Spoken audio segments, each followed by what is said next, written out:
am so excited to have this conversation today. I have Soraiya and Nishma with me, and they're going to talk about Be Light to Raise Light and all the wonderful work and light that they are adding to our world.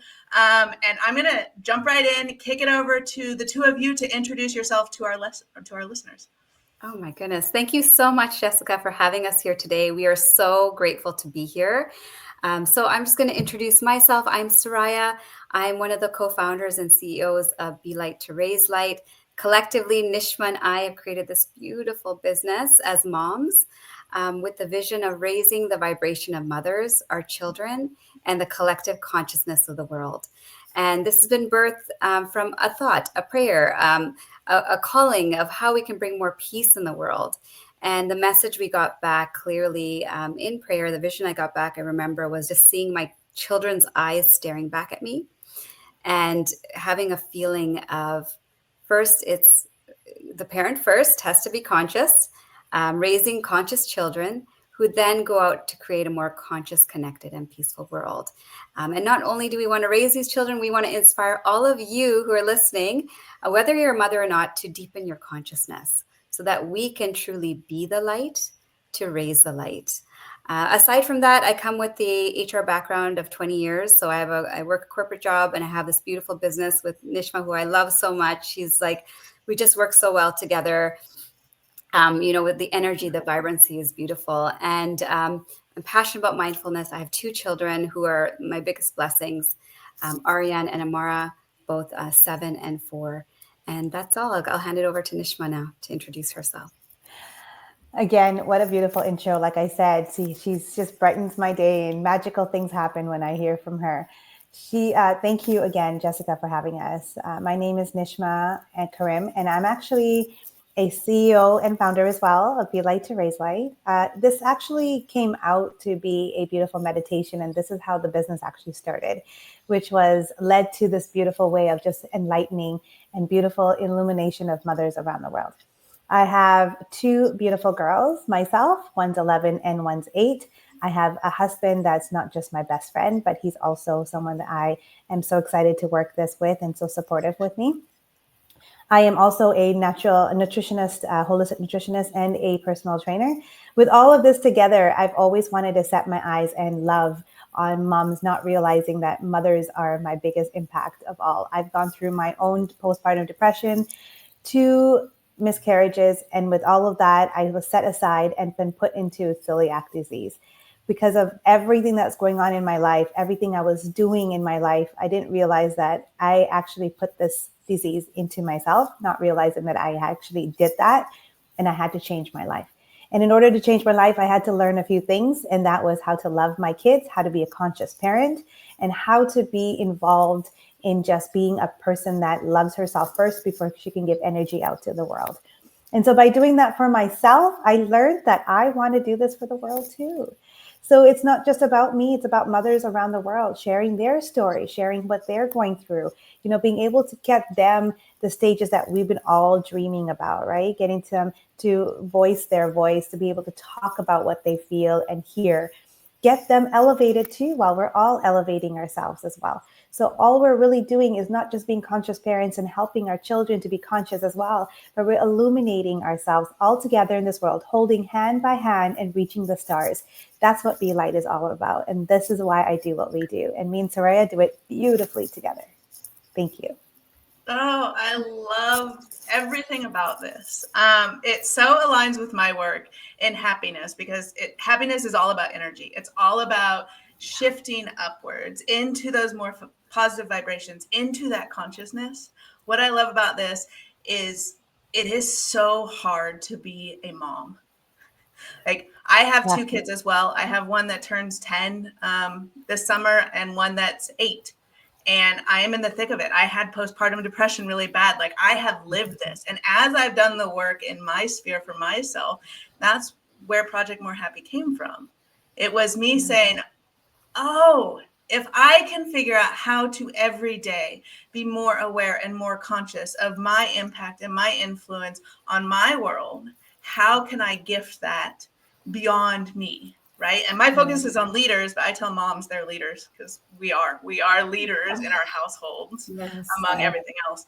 But I love that you have this space carved out, not just for moms, but to speak to the challenge and the heaviness and the hardship that moms often carry without realizing it, without being aware of it, and without also knowing that there are places and communities and people where we can turn for one another and for help. So Yeah. thank you. Oh, Thank beautiful. you. I love just hearing you are like the Be Light to Raise Light poster child, Jessica. I love hearing you embodying this consciousness and this awareness and working through the hard to get to the light. And it is, I think of it as it is our humanity and how we evolve every day as humans. It is our growth is in becoming more aware and more conscious throughout our lives. And so we're all on this journey at different speeds and in different ways. But I think the journey of life is finding your light and spreading it to everyone else. So I love this. It was funny. I was actually hearing a conversation about motherhood. It's like, no one ever told me that motherhood never ends. And it's true. You think about it, right? Motherhood never ends. It doesn't matter how old your child gets. You're always going to be a mom, and you're always going to be worried, and you're always going to be wondering what's going on. And it's just this never ending story, and it's not for everyone. And so when you are a mother and you're out there and you have a child, just know it's never ending.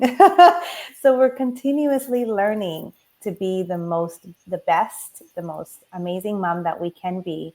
And I think one of the biggest lessons that I've learned is mistakes always happen. We're all bound to make those mistakes. We're not perfect, but how can we learn from those mistakes? I think that's really important. Yeah. Can you speak to why this is so important at this moment? Why this work has traction? Why? I mean, I know we spoke to it a little bit.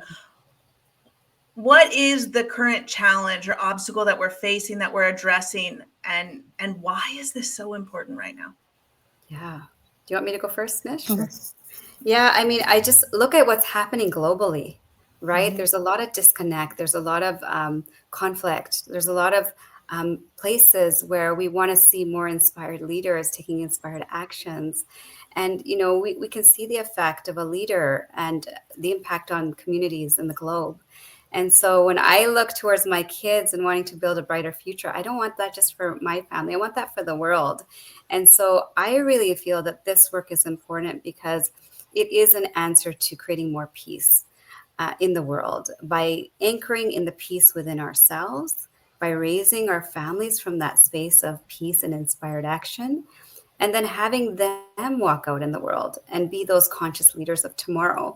And so everything that we pour in, right, to our kids, and we're pouring it in, and sometimes, we're like, is it getting in there in their minds? Or, we're preparing for bedtime. Okay, let's go, right? So we're trying to pour our love and our consciousness and our presence and our compassion and all these beautiful values into our kids, and it is landing within their subconscious mind. It is going to shape the future of tomorrow.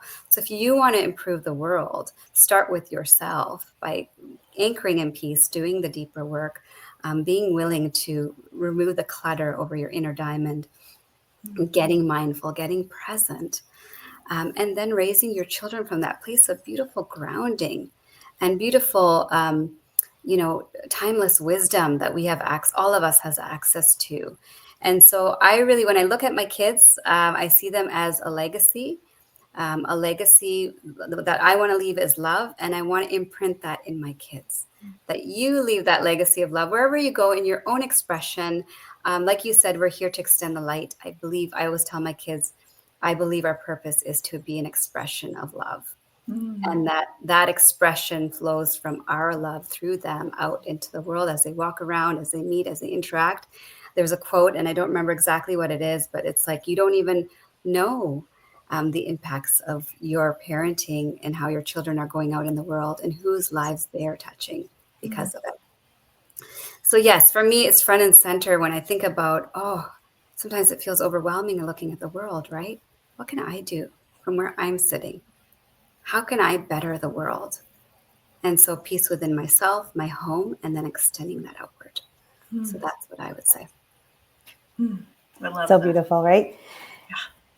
I love it. As motherhood, though, as moms, I believe our kids come and teach us a lesson too, as well. So every lesson we learn towards what's going on in our life. Because before motherhood, what did we do? We just took care of ourselves and didn't care about anyone or anybody else, right? Motherhood now becomes a very big process in our life. So when they come into our world, it's not just us, it's about our kids. And what ended up happening as in moms, and it happened to me, not realizing that there was any help outside or not, but I ended up taking care of my kids first and forgot about how to take care of myself. And as moms, we continue to do that, right? We take care of our kids, we take care of everybody in the house, we take care of our husbands, we take care of, make sure the house is all done. But then when it comes to us, we've forgotten about ourselves completely. So this is where motherhood starts for me. It's like, how can you be more conscious and loving to yourself before you will go and attend to your kids and to your family? I think that's really important. And how can we bring that together to understand for, everyone out there in this world? How can we bring that together? When Soraya was talking about how can you imprint that into their lives, are we imprinting that? We are, because my mom did that for me unconsciously, not realizing. We would be in the car, we would be listening to Wayne Dyer, and she would have this. At one moment, I'm sitting there, I'm like, I want to listen to this. I want to do something different. I want to listen to songs, or I want to do something fun. And she would have these inspiring talks that continue going on, and I would always roll my eyes at that moment. But today, at those moments when I'm learning to be my own, as a mom, and to be with those kids, that's what brings back my memories, is those little videos and those beautiful, all the things that you put together. And I went back to that, and I went back to Wayne Dyer, and I went back to listening to that. And then I started to understand that really conscious parenting starts with you first. And that's why I want moms to know that everything starts with them first before we hand it out. Just like how Wayne Dyer says, again, if you have oranges, you are going to take those oranges and be able to give out a few to them. But if you have no oranges, how can you give out oranges? It's the same way I always say to every mom and everyone I meet, it comes to you first. If you're not okay, you won't be okay with your children, and they will carry that continuously as they grow up. So what is it that we're trying to imprint in them is love, consciousness, being the best person that they are. And there's one thing I always tell my kids till today, and why is it so important to live your life like this, is because we're born with freedom. And so you are the actor, the creator, the producer of your own life. So when you write your story, start today. How you write today is going to lead to you for tomorrow. And how you act and basically how you present yourself during today is going to be you tomorrow. So how can we continue to do that every single day? And that's how I continue to tell my kids, like, why is it important to live your life like this? Because we want this love, freedom, peace in this world. And so we're bringing it all together. That's what I cause. That's why it's so important to be together with all these moms in the world, so we can learn the same beautiful lesson. That's love. Yes, so much of that resonates with me. So much of that has been my journey and experience, and is the work I do from a leadership perspective, right? You have to pour into yourself. You have to create the peace and happiness in yourself before you can extend it and invite other people to experience it with you. I was listening to a podcast the other day, and they were talking about parenting too, but they said that the biggest thing that changed how they thought about parenting, because it is true, when you become a mom, at least for me, your whole world changes, and you hear that going up to becoming a mom. And I don't think we understand the weight of that. Like, it changes because you no longer live for just you. You live as an extension. Like, you now embody beyond yourself. But they said, when it comes to parenting, the key is to remember that you're not raising a kid, you're raising an adult. You're raising the future, right? So everything we do and all the ways we show up helps or impacts and influences the person they're going to be when they're out navigating the world. Yeah, Right? makes sense. Yeah. Yeah. I love that. That makes a lot of sense because their early programming, their subconscious mind happens before the age of 8. And that is really 95% of our thoughts are subconscious. And that is basically our internal GPS and how we see and interact with the world, right? So that does make a lot of sense. And I just want to add to that is that, like, I also like what Nishma said, our kids reflect back to us the things that we need to unlearn. And they're also here, I believe, to deepen our consciousness, because motherhood is loud and noisy. And it's a complete contrast where we crave that silence again. We crave that alone time. And what is that? That's being in stillness, in presence with ourselves. So it's like a complete contrast from having a child to going within. And it helps us journey home if we have the right tools and support. Sometimes motherhood can dim our light or it can expand our light, right? And there's different points of the journey where I know I've personally struggled with like I had a lot of personal injuries, like physical injuries and stuff that I struggled with. But in having done the deeper work to journey within myself, I found the ability to see my kids in more presence and more compassion and more light. And then soak in those lessons, those daily lessons, right? They're completely there. They're triggering us. They're reflecting to us the things in real time that we need to work through and we need to heal and excavate so that we can come home to being more in presence and more in love with them. I love this so much because I have never stopped to consider the gift of rediscovering the power of silence that comes from motherhood. I feel that deeply. Right. Yes. And it is a gift that I've never seen it in that light. And so thank you for that. That is because I relearned the power of silence and reflection and moments through the journey of motherhood. Yeah. That's beautiful. I know you work with leaders, right? Yeah. And I was just reading this book by David G. on the secrets of meditation. And he just talked about how the world really, rewards us for having the active, busy mind. But yet there is also the power in having the still mind.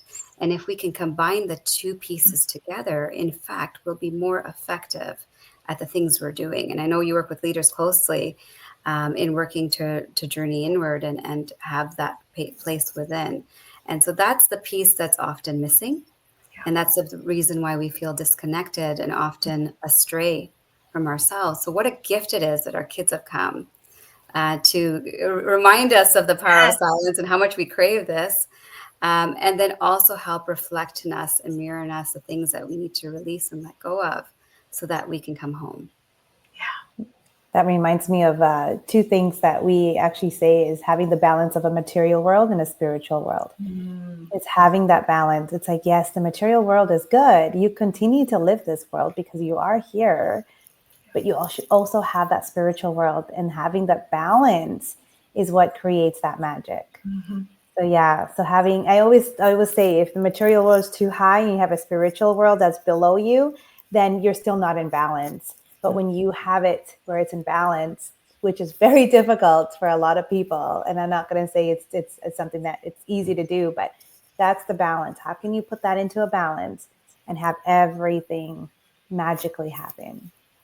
Yeah. That is how it usually works. Yeah. Oh, balance. I like to think of, because balance is the ideal, right? And that's the narrative that's always been put upon us, is just find balance. Yeah. I like to think of it more because that feels really hard to me, because there is never, it's like I tell my clients, you're never going to be happy 100% of the time. You're never going to find the perfect balance. The important thing to remember is that we are always in control of our actions to be more in balance or to create more happiness in any given moment. And so that's where our agency and our power and our freedom comes from, right? Is understanding that we can always go inward and create more balance for ourselves if we give ourselves the time and space to do it. Yeah, I love that. Yeah, I'm part of this caregiver employee resources group at my workplace.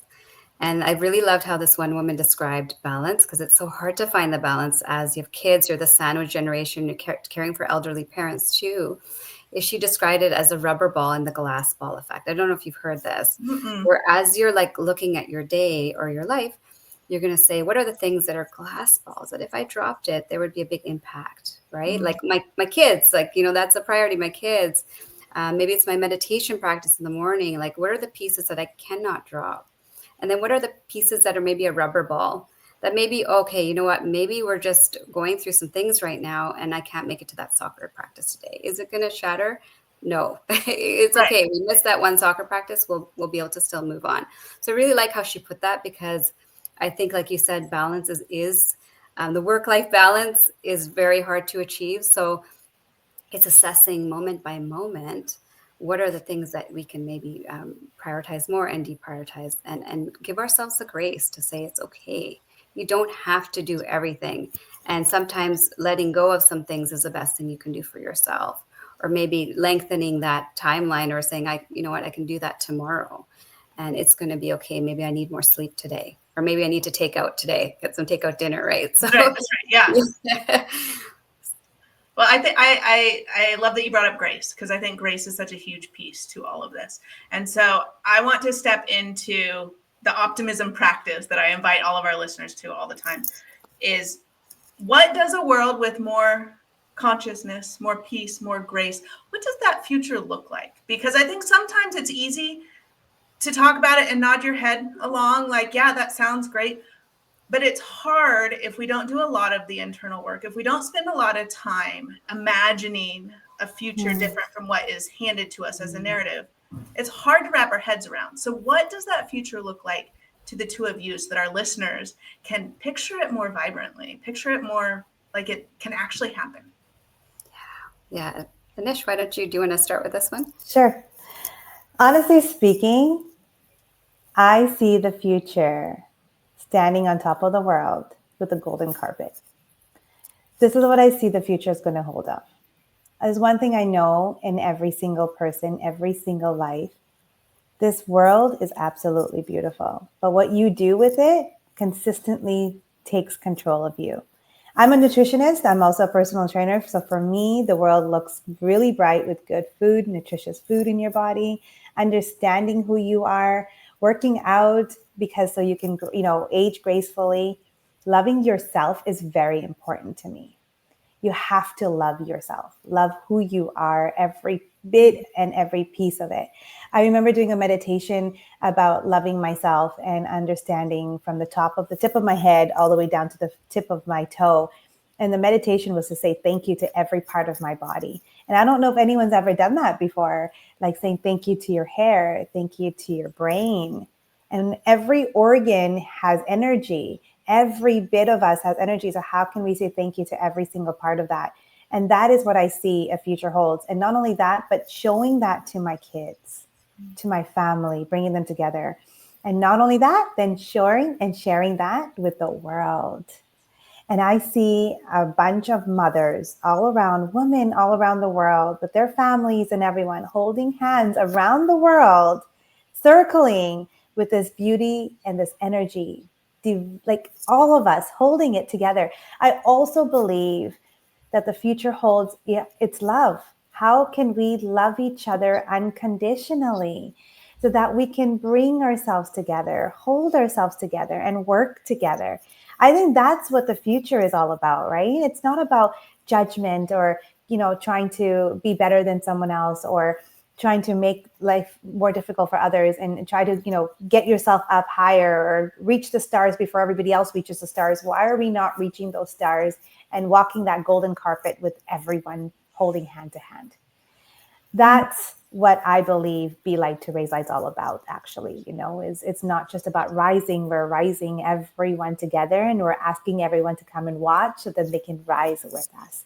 And so that's what it's all about, taking care of yourself, taking, your food, sleeping well, meditation, spirituality is really important, really walking the life with love, peace, and harmony with your kids, your family, and bringing everyone hand in hand on top of the world with a golden carpet. That's what I see.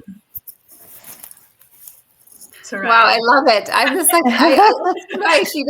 She lights up every part of my heart, right? When she speaks, it's just like, okay, amazing. Do I need to say anything else? Like, it was so beautiful, right? Yes, I'll just add a few things from my perspective. I'm very aligned with what Nish is saying.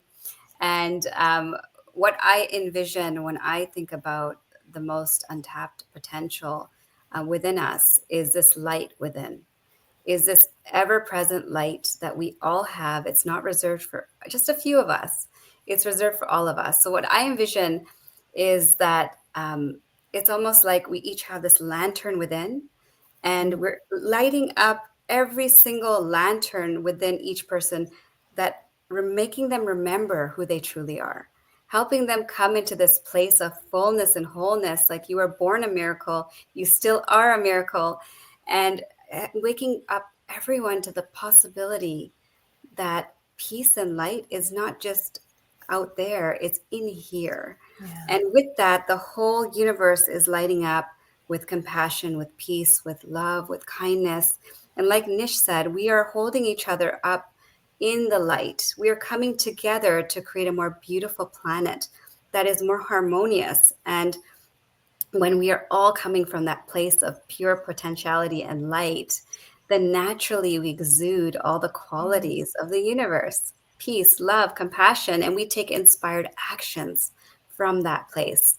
So each of us have our own talents and gifts, and we use that for the betterment of not just ourselves, but the collective. And then there we have this beautiful, unified, conscious, and connected world. And so that's what I envision. And like, of course, mothers are a big piece of it for us, but also the collective. Like, I want every single person in the world to remember the light they are, and remember that the light is not out there that you're seeking. It's within you at all times. You just need to take a few steps, which I'll share from my perspective, to help you uncover the diamond within. You literally just walked me through my regular loving kindness meditation, which, it is like the most grounding meditation I do. But when I'm doing loving kindness, it is all about the light. Like, visually, I see the light growing from me to my loved ones, to my neighborhood, to the world. And it always ends in this just glowing ball of love, if you will. Like, that is, like, I have goosebumps right now, because it is what I want for all of us. It is the work I get up to do. I know it's the work you two get up and do. And 100%. yes, we have different moms, leaders, friends, family. Like, we all have our communities and our worlds that are personal and that we navigate each and every day. And I see it as, it is my responsibility to bring my light, to shine my light in my world, so that everyone who navigates my world can take that light further into their worlds. Right? Yes. Yeah, I love that. Yeah, it's like you're awakened to this presence of light, and then you're awakening others who may be sleeping. That's Right? right. I think we were all sleeping at some point. I was sleeping too. Yeah. Right? Yeah. And it's one awakened person can awaken the world. I really believe that.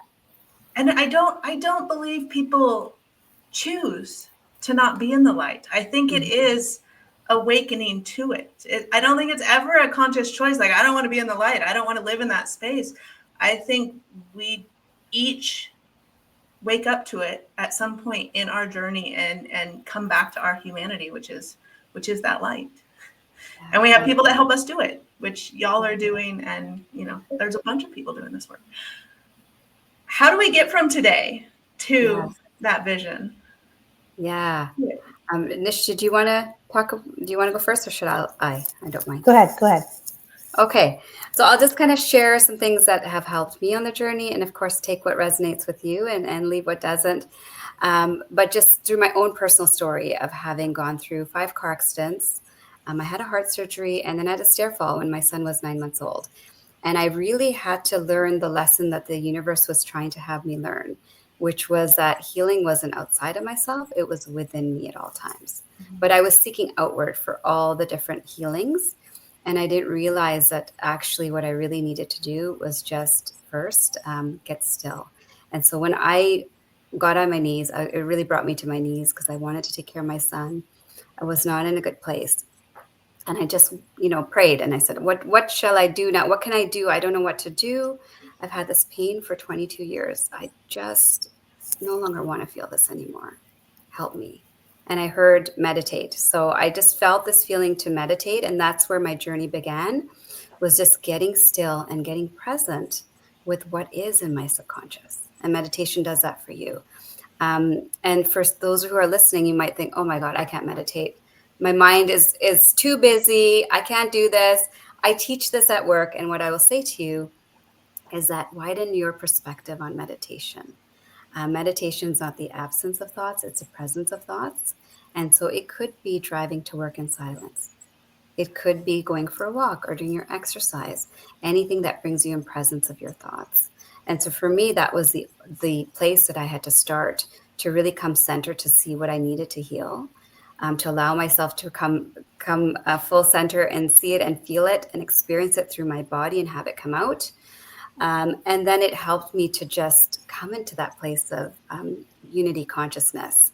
Because after many nights of sitting in meditation, and of course it wasn't hours at a time, it just like little pockets of time each night, I felt this presence of light just overwhelm me, to the point where I felt this deep calling of like, yes, you're meant to reside in this light and you're meant to gift this light to others. And that became the opening to the different steps forward for like life and spiritual coaching, going deep and doing the inner work. So first thing is getting still. Second thing is doing the deep inner work, removing the inner clutter, going back to your childhood, whether it's through a therapist or a life coach, and seeing what your early programming was. What is the things that are cluttering over your inner diamond that it's time to let go of, that you're not even conscious of, that's actually directing every which way you look at your life.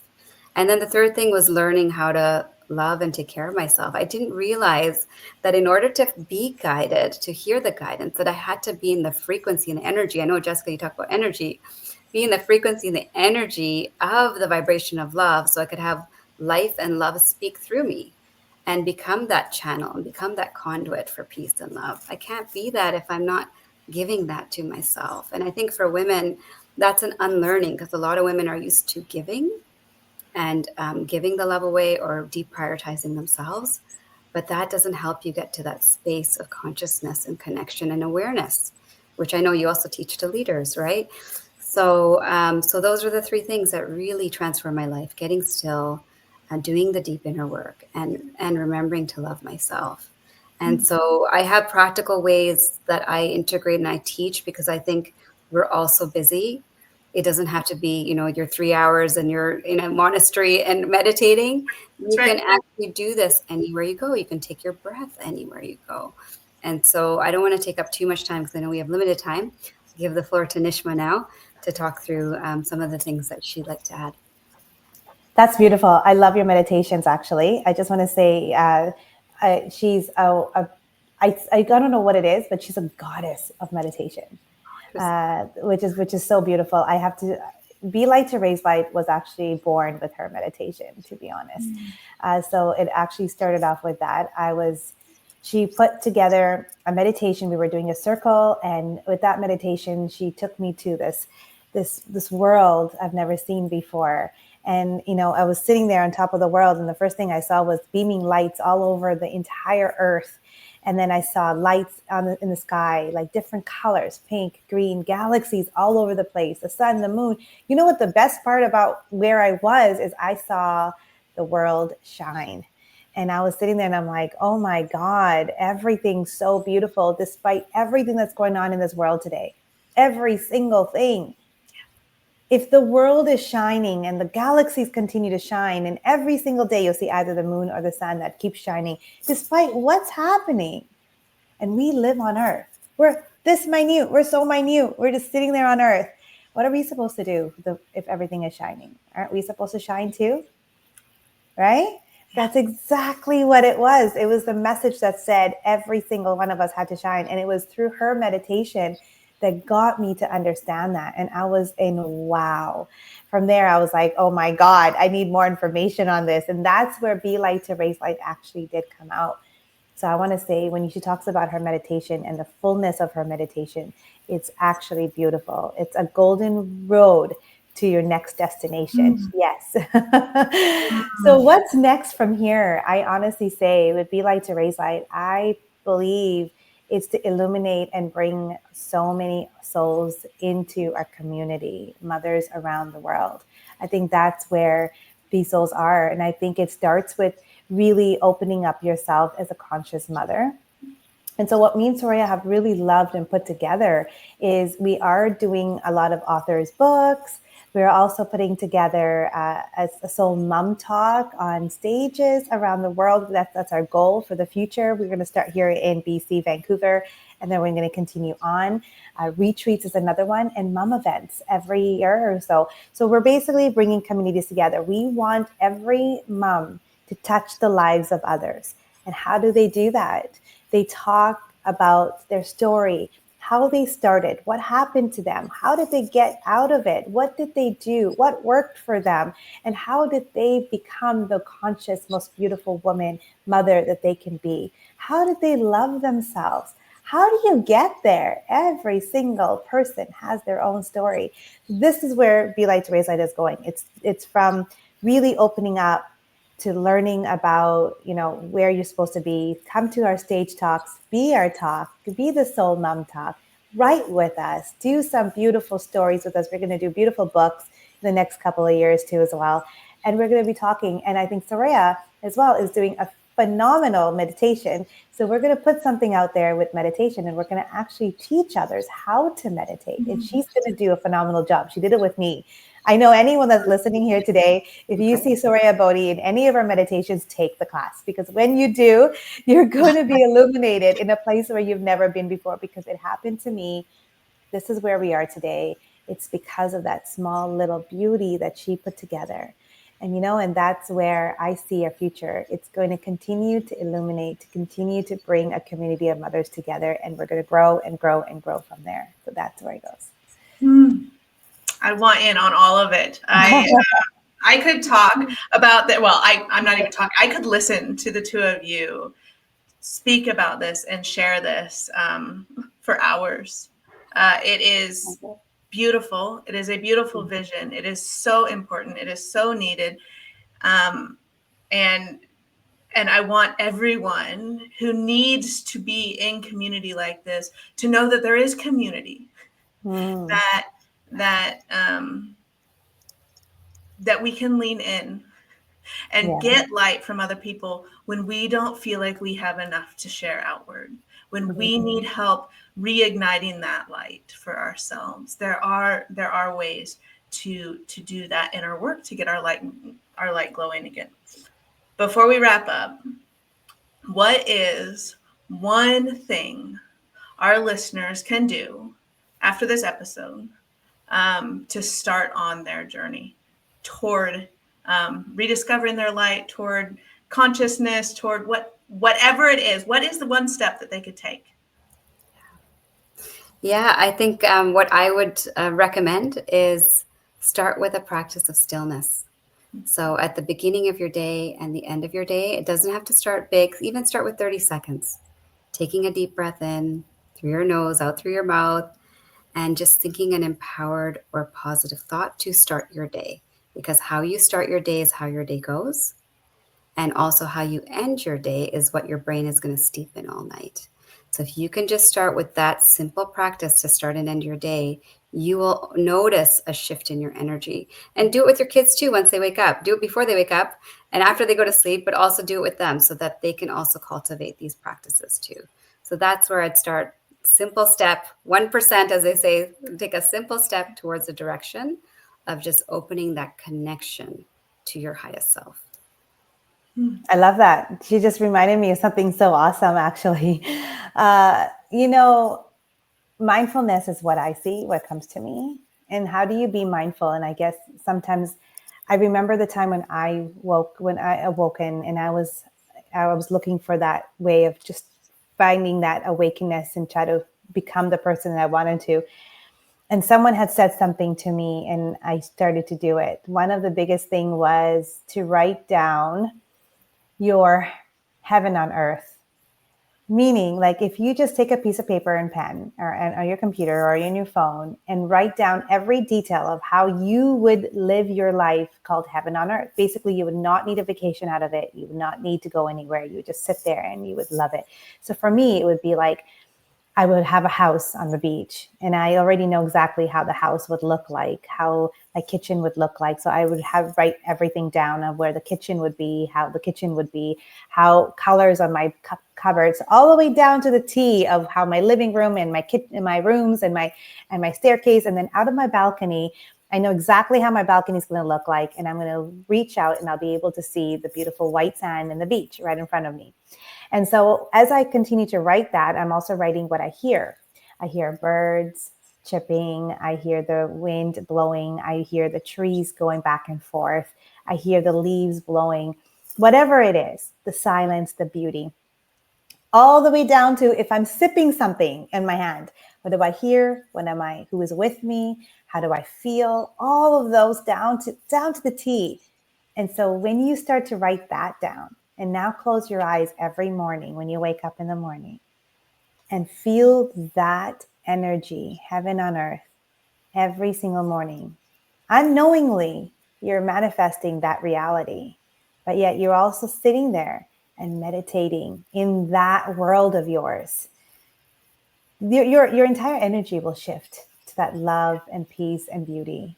And so this is how someone says, I don't know how to meditate. Well, that's what I would do first. Write down your heaven on earth. Get down to the T of every detail. And now get down to your closing your eyes and mesmerize yourself in that area. And just like how Soraiya says, when you say mindfulness, think about waking up in the morning and doing something you love. And end yourself. So I always talk about the rock, pebbles, and scissors. Rock, pebbles, and sand mythology. I don't know if you've ever heard of that before.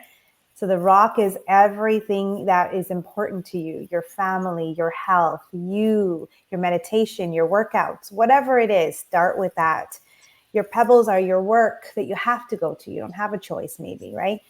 Or, going to grocery shopping or getting the things that you need to do or prepping for food or whatever. And then your sand are the little things that you do at night before you end the day. Maybe it's going on your phone or watching your television, the last little things that you need to do. But you end with the rock. You end with what's important to you. Either it's a yoga or there's a meditation. Either it's like the last minute stretch that you have to do, or it's a nice, beautiful shower. So this is the little few things that, I put together in my little, it's like my deck of cards. Like, what am I going to do first today? These are my rocks. These are my pebbles. These are my sand. I'm going to do this for my rock today. And then I'm going to sit down and meditate and manifest exactly being on that beach today. And then my energy shifts. And when I don't do it, oh my God, my day is just, I'm tired, I'm exhausted. So just start slow and just write down what makes you happy, that heaven on earth, and start from there. And I think that's where you can start to really see a shift and a perspective of love inside of you. And I think that's exactly mindfulness and just getting you started. And I think that would be the first thing that you can go to. Yeah. Thank you.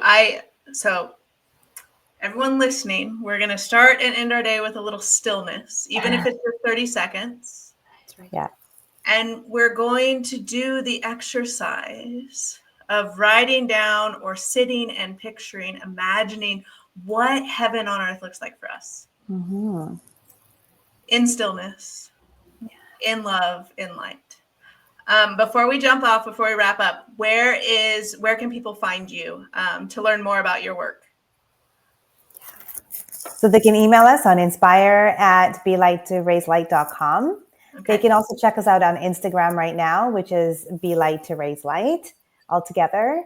And we also have a really amazing Facebook page that we have. We inspire mothers. It's just called Be Light to Raise Light, Illuminating Voices Around the World. So okay. We will link to all of those in the show notes so that everyone can find you really easily. Thank you. Thank you both for doing this work. Thank you for pouring into yourselves and for using your light to help others find theirs and to help illuminate the world and the universe, because that is a future that I want to be a part of and I want to be in. So thank you so much for your time today. Thank you for having us. Thank you so much for having us. We welcome you with open arms. Thank you so much. Thanks.